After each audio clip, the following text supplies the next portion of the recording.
Iran, Israel और America के बीच युद्ध चल ही रहा है कि बीच में ट्रंप की टेंशन बढ़ाने वाली एक और बड़ी खबर सामने आ गई है। फ्रांस के राष्ट्रपति ने परमाणु बम की संख्या को बढ़ाने का ऐलान कर दिया है। राष्ट्रपति इमैनुअल मैक्रों ने फ्रांस की परमाणु नीति में बड़े बदलाव का ऐलान किया।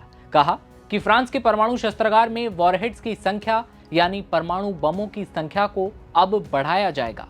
एक ऐसा दौर जिसे दुनिया तीसरे विश्व युद्ध की तरह देख रही है, उसी बीच फ्रांस का यह ऐलान फिर एक टेंशन को बढ़ाता है। एक तरफ ट्रंप ईरान से परमाणु ताकत छीन लेना चाहते हैं या फिर कहें कि ईरान की परमाणु ठिकानों को तबाह कर देना चाहते हैं, उसी बीच फ्रांसीसी राष्ट्रपति का ऐलान दुनिया में नए युद्ध की आहट पैदा कर रहा है। फ्रांस के पास अभी मौजूदा वक्त में 300 परमाणु बम मौजूद हैं। इन परमाणु बमों के बावजूद फ्रांस इससे संतुष्ट नहीं है। अपनी सुरक्षा, भविष्य में पैदा होने वाले किसी भी तरह खतरे, हालात को संभालने के लिए फ्रेंच राष्ट्रपति ने फ्रांस की परमाणु नीति में बड़े बदलाव का ऐलान किया। उन्होंने कहा कि केवल फ्रांस के राष्ट्रपति को ही परमाणु हथियारों के इस्तेमाल का फैसला लेने का अधिकार है। मैक्रों ने साफ किया कि फ्रांस के परमाणु रक्षा की कमान पूरी तरह फ्रांसीसी राष्ट्रपति के पास रहेगी। बता दें, ये दशकों में पहली बार है जब फ्रांस अपने परमाणु हथियारों की संख्या बढ़ा रहा है। इससे पहले फ्रांस ने साल 1992 में अपने परमाणु बमों को बढ़ाया था। वर्तमान में फ्रांस के पास करीब 300 वॉरहेड्स हैं, लेकिन भविष्य में इस संख्या की जानकारी दुनिया के पास नहीं होगी।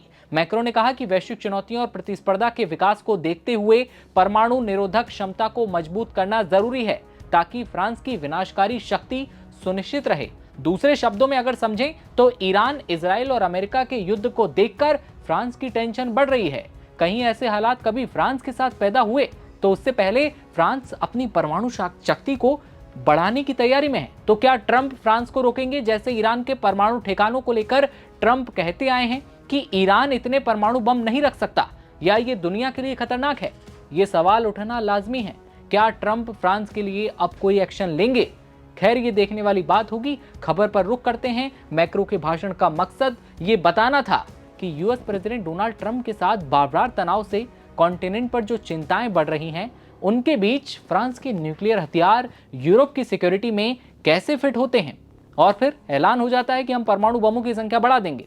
मैक्रो ने फॉरवर्ड डिटरेंस नाम से एक नई अवधारणा पेश की, जिसे उन्होंने फ्रांस की परमाणु नीति में नया कदम बताया। इसके तहत कुछ परिस्थितियों में फ्रांस अपने रणनीतिक परमाणु एसेट्स को सहयोगी देशों में अस्थायी रूप से तैनात कर सकता है। न्यूक्लियर डिटरेंस का मकसद फ्रांस के जरूरी हितों को खतरा पहुंचाने वाले किसी भी देश को रोकना है, चाहे वो फिर अमेरिका ही क्यों ना हो। लेकिन सबसे बड़ा सवाल यही है, क्या ये कदम वैश्विक न्यूक्लियर रेस को फिर तेज कर देगा? क्या एक बार फिर दुनिया हथियारों की होड़ की तरफ बढ़ रही है? और क्या अमेरिका इस फैसले पर चुप रहेगा या फिर कोई नया कूटनीतिक टकराव, युद्ध की आहट फिर सुनाई देगी? दुनिया पहले ही बारूद के ढेर पर है। ऐसे में फ्रांस का ऐलान आने वाले दिनों की सियासत और सुरक्षा समीकरणों को किस दिशा में लेकर जाएगा, इस पर नजर रखना बेहद जरूरी है। लेकिन ट्रंप की टेंशन एक बार फिर बढ़ती हुई दिखाई देगी। ईरान के बाद कहीं दूसरा नंबर फ्रांस का तो नहीं। इस खबर पर आपकी क्या राय है, ये कमेंट सेक्शन में आप बताइएगा। और देश दुनिया की हर खबर देखते रहने के लिए आप बने रहिए नवभारत टाइम्स के साथ। नमस्कार।